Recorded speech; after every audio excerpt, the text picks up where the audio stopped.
As our nation suffers through the surreal spectacle of a president refusing to accept election results, while some of his supporters threaten election officials because they believe baseless conspiracy theories more than established facts, only one thing could make the situation even more twisted: if it was all a grift. Now, Trump's true believers would never believe they're being played this way, but there's plenty of evidence to suggest it. Get this, the Trump campaign sent out nearly as many fundraising emails in the 3 weeks after Election Day as the 3 weeks before. Some 400 emails, 125 texts, essentially demanding supporters donate to an election defense fund, bringing in more than $170 million in 4 weeks.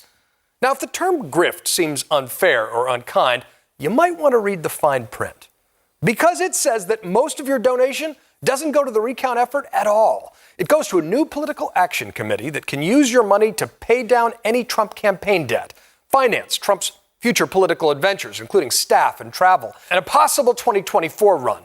You'd have to give $5,001 before $1 goes to the president's recount effort. So no wonder Trump isn't conceding. Turns out the business of losing can be very lucrative. But wait, there's more.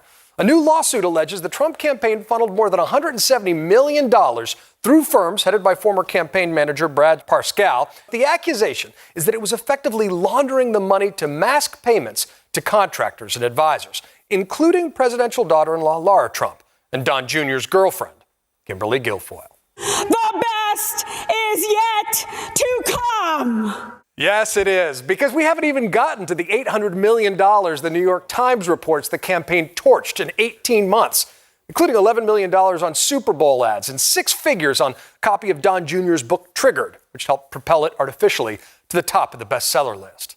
As Republican consultant Mike Murphy says, you could literally have 10 monkeys with flamethrowers go after the money, and they wouldn't have burned through it as stupidly.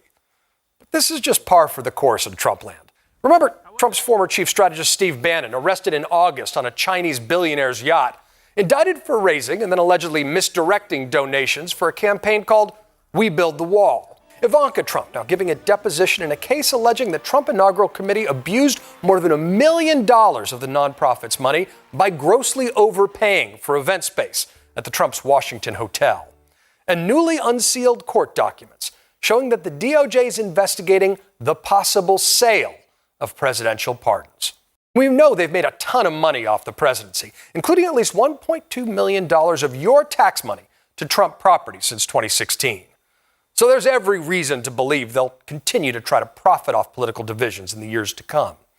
Because for this outgoing president, it's always been about the dead presidents. And that's your reality check.